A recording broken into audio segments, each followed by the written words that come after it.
Hello viewers, আসসালামু আলাইকুম।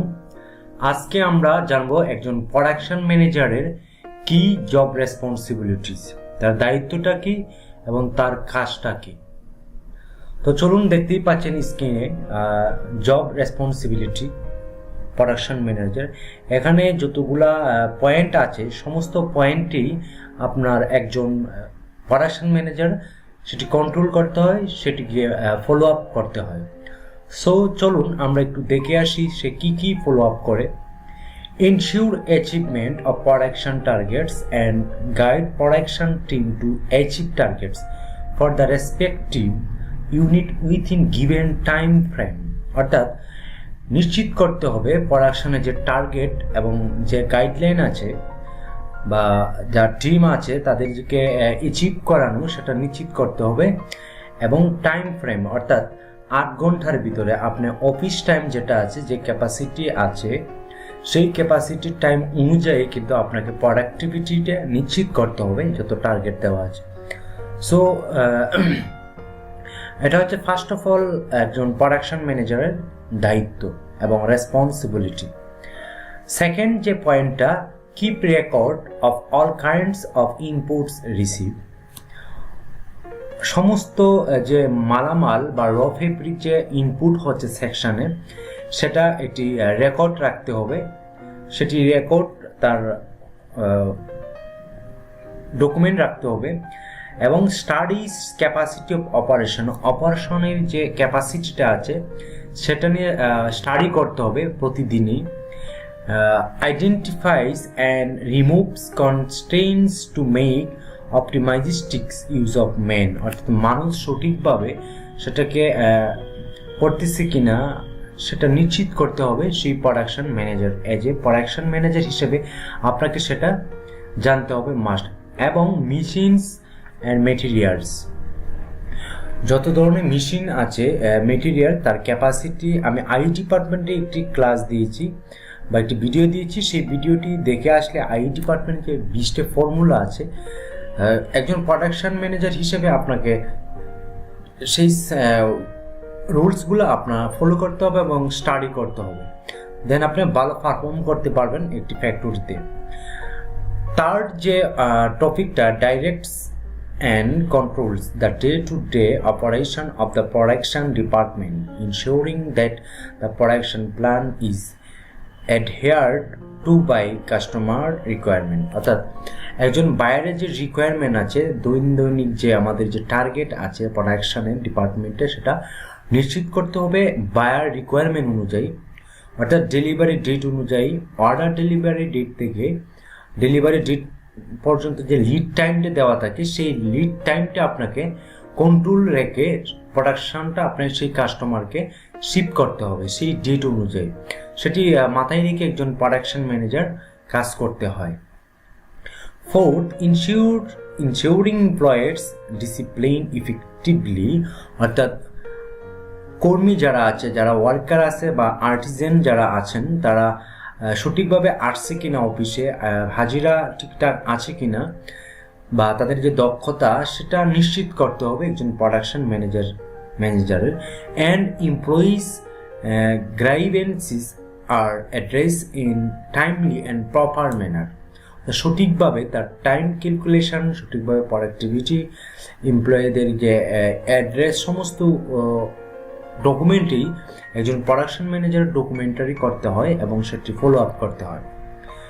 Fifth, 5 number যে টিপসটা আছে সেটা, manage and maintain a work environment conducive to achieving high productivity. অর্থাৎ একটা প্রোডাক্টিভিটি অর্জন করতে গেলে বা প্রোডাকশন ক্যাপাসিটি অনুযায়ী আপনাকে গেইন করতে হয় প্রোডাকশনটি, তাহলে আপনি যেটা করতে হবে যে এমপ্লয়ির যে পরিবেশটা বা আমাদের যে এনভায়রনমেন্ট, প্রোডাকশনের যে সেকশনটা আছে, সেখানে পর্যাপ্ত আলো বাতাস রাখতে হবে। সেখানে কর্মীদের স্বাস্থ্য দিকটাও বিবেচনা করতে হবে। এখানে যে ক্যাপাসিটিটা আছে, একটা সেকশনে যে ক্যাপাসিটি দেওয়া হয় প্ল্যানিং ডিপার্টমেন্ট থেকে বা আই ডিপার্টমেন্ট থেকে, সেই ক্যাপাসিটি অনুযায়ী তাকে লোড দেওয়া হয়। সেই লোড অনুযায়ী আপনার পরিবেশ কন্ট্রোল করতে হবে এবং কর্মীদের স্বাস্থ্য সব কিছু সুরক্ষিত রেখেই কিন্তু আপনাকে প্রোডাক্টিভিটি সর্বোচ্চটা অর্জন করতে হবে। সেটা হচ্ছে একজন প্রোডাকশন ম্যানেজারের দায়িত্ব, এবং জব রেসপন্সিবিলিটির মধ্যে এটি মেইন যে দায়িত্ব, সেটি ওর পাশে অনেক দায়িত্ব আছে, সেটাও আপনাকে মেনটেন করতে হবে। আর 6 নাম্বার যে points, directs and controls the improvement of production process, অর্থাৎ প্রোডাকশন প্রসেসগুলোকে ফ্লো রাখতে হবে এবং ইমপ্রুভ করতে হবে, সেটাকে বাস্তবায়ন করতে হবে। কিছু কিছু প্রোডাকশন সমস্যা হতে পারে, সমস্যা সমাধান করার দায়িত্ব হচ্ছে প্রোডাকশন ম্যানেজারের। সে প্রোডাকশনের যে আই ডিপার্টমেন্ট থেকে বা প্ল্যানিং ডিপার্টমেন্ট থেকে যে ফ্লো চার্ট দেওয়া হয় একটি প্রোডাকশনের বা একটি প্রোডাক্টের যে ফ্লো চার্ট, সেই ফ্লো চার্টটাও আপনাকে ইনশিওর করে আপনাকে প্রোডাক্টিভিটি ইমপ্রুভ করতে হবে and reduce all types of wastage by proper planning. অর্থাৎ রিডিউস করতে হবে যে কোনো ওয়েস্টেজ, টাইম হতে পারে, এনপিটি হতে পারে, নন প্রোডাকশন এনপিটি, নন প্রোডাকশন টাইম, অর্থাৎ প্রোডাকশনের বাহিরে আমরা কর্মীদের বিভিন্ন ধরনের সমস্যা হতে পারে, সে ওয়াশরুমে যেতে পারে, তার অসুস্থ হতে পারে এবং সে ব্যক্তিগত কিছু কাজ করতে পারে, সেইগুলো রিডিউস করতে হবে, হ্রাস করতে হবে। সেদিকে একজন প্রোডাকশন ম্যানেজারের থিঙ্কিংটা চিন্তা করতে হবে, থ্রটগুলো অ্যাক্টিভ রাখতে হবে সবসময়। লাস্ট 7 নাম্বার যে টপিক্সটা oversees technical terms word and give guidance when required in order to maintain quality, অর্থাৎ আপনার কোয়ালিটি, একটি প্রোডাক্টের কোয়ালিটিও আপনি কন্ট্রোল করতে হবে। যে বায়ার রিকোয়ারমেন্ট অনুযায়ী যে কিউসি ডিপার্টমেন্ট সেটা কন্ট্রোল করবে, কিন্তু বাট আপনার প্রোডাকশন ম্যানেজারও সেটা নিশ্চিত করতে হবে যে ভালো একটা প্রোডাক্ট দেওয়ার জন্য বায়ারের রিকোয়ারমেন্ট অনুযায়ী, কারণ সেই রিকোয়ারমেন্টে দেওয়া আছে আপনি কত এনচি অ্যালাউন্স করবেন, সুইং অ্যালাউন্স কত হবে, প্রোডাক্টিভিটি কেমন হবে, কোন ধরনের প্রোডাক্টিভিটি হবে, সেই দিকটিও বিবেচনা করতে হবে একজন প্রোডাকশন ম্যানেজার কার্যক্রম।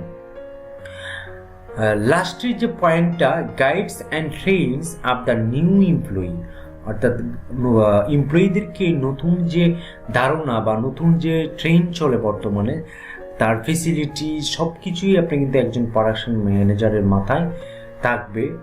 এমপ্লয়িজ ফর হায়ার প্রোডাক্টিভিটি, অর্থাৎ যাতে করে ভালো প্রোডাকশন দিতে পারে সেই ব্যাপারে মোটিভেট দিতে হবে এমপ্লয়ীদেরকে, বা যারা ওয়ার্কার আছে, আর্টিজেন আছে, তাদেরকে মোটিভেট দিতে হবে, তাদেরকে ইন্সপায়ার করতে হবে যাতে প্রোডাকশনটা আরও দ্বিগুণ হয়। এই ছিল একজন প্রোডাকশন ম্যানেজারের জব রেসপন্সিবিলিটি। যারা প্রোডাকশন ডিপার্টমেন্টে জব করতে চান, প্রোডাকশন ডিপার্টমেন্টে যারা কাজ করতে চান, তাদেরকে এই জিনিসগুলো মাথায় রাখতে হবে এবং এই জিনিস এখানে যে পয়েন্ট আকার দিচ্ছি সেই পয়েন্টগুলো নোট ডাউন করে আপনাকে সেটি শিখতে হবে যে অ্যাচিভমেন্ট টার্গেট কি, সেকশন টার্গেট কি, ক্যাপাসিটি কি, তারপরে ইফিসিয়েন্সি কি, মেশিন ইফিসিয়েন্সি আপনার ফ্যাক্টরি কেমন আছে, তারপর আপনার ক্যাপাবল কেমন আছে, একটি কোম্পানির কেপিআই কিরকম আছে, সেটা আমি আই ডিপার্টমেন্টের একটি যে ক্লাস দিয়েছি সেটি অবশ্যই দেখে আসবেন, তাহলে আপনারা ক্লিয়ার হয়ে যাবেন। যারা টেক্সটাইল ইন্ডাস্ট্রিয়াল বা টেক্সটাইল গার্মেন্টসে যারা জব করতে চান তাদের জন্য এই ভিডিওগুলো খুব ইম্পর্টেন্ট বা খুব হেল্পফুল হবে। আর যারা ইন্টারভিউ দিতে চান, এই যে জব রেসপন্সিবিলিটি আগে আপনি স্টাডি করবেন।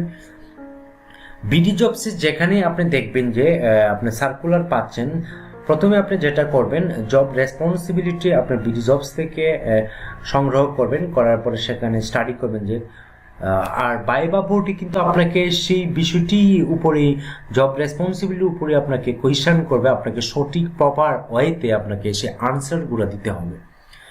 যারা গার্মেন্টসে কেরিয়ার করতে চান তাদের জন্য এই ভিডিওটা, এবং যারা অ্যাপ্লাই করতে চান প্রোডাকশন ম্যানেজার হিসেবে, ম্যানেজার হিসেবে আপনার জব রেসপন্সিবিলিটি অবশ্যই জানতে হবে, কম্পিউটার জানতে হবে, এক্সেল জানতে হবে, মেইল আদান প্রদান জানতে হবে। তো আশা করি বুঝতে পারছেন যে একজন প্রোডাকশন ম্যানেজারের কি কি কাজ এবং কি কি জানা প্রয়োজন। ক্যাপাসিটি বের করতে হবে, একটি কোম্পানির ক্যাপাসিটি আছে, একটি মেশিন এফিসিয়েন্সি আছে, মেটেরিয়ালস আছে, কস্টিং একটি ব্যাপার আছে, সেই কস্টিংগুলোও কিন্তু আপনাকে বের করতে হবে। সেই সমস্ত ওয়েস্টেজ টাইম, ক্যাপাসিটি, তারপর আপনার কস্টিং সব কিছু বিবেচনা করে কিন্তু আপনার প্রোডাক্টিভিটিটা অরিজিনালটা বের করে নিয়ে আসতে হবে কম খরচে। বায়ার রিকোয়ারমেন্টে যা দেওয়া আছে সেই অনুযায়ী আপনাকে অবশ্যই সেটা কন্ট্রোল করতে হবে একজন অ্যাজ এ প্রোডাকশন ম্যানেজার হিসেবে। সো ভিডিওটা যদি ভালো লেগে থাকে অবশ্যই আমাকে সাবস্ক্রাইব করবেন। আর আমার এই ভিডিওটা আপনার স্কিলটাকে কিভাবে ইমপ্রুভ করবেন সেই বিষয়ে আমি টিউটোরিয়াল দিয়ে থাকি। স্পোকেন ইংলিশ আপনাকে মাস্ট জানতে হবে। আপনি যদি টেক্সটাইল গার্মেন্টস সেক্টরে কাজ করতে চান বা প্রাইভেট যে কোনো সেক্টরে কাজ করতে চান, আপনার কিন্তু অবশ্যই আপনাকে ইংরেজিটা জানতে হবে। সেই জন্য আমি ইংরেজি একটি বেসিক যাতে আপনি ইংরেজিতে কথা বলতে পারেন, মেল আদান প্রদান করতে পারেন, সেই জন্য আমার এই ভিডিওতে আমার ইংরেজির উপর বেশ কয়েকটা ভিডিও দিয়েছি। আপনি অবশ্যই সেখানে দেখে আপনার বেসিক ইংরেজি যে বেসিক স্কিলটা সেটা ইমপ্রুভ করতে পারেন। সো ভালো থাকবেন, সুস্থ থাকবেন যে যেখানে আছেন। যদি ভিডিওটা উপকারে আসে তাহলে অবশ্যই শেয়ার করবেন, এবং আপনি যদি ভালো কেরিয়ার করতে চান, স্কিলটাকে ডেভেলপ করতে চান, তাহলে আমার সঙ্গে থাকুন, সাবস্ক্রাইব করুন। তো যে যেখানে আছেন ভালো থাকেন, সুস্থ থাকেন। আল্লাহ হাফেজ।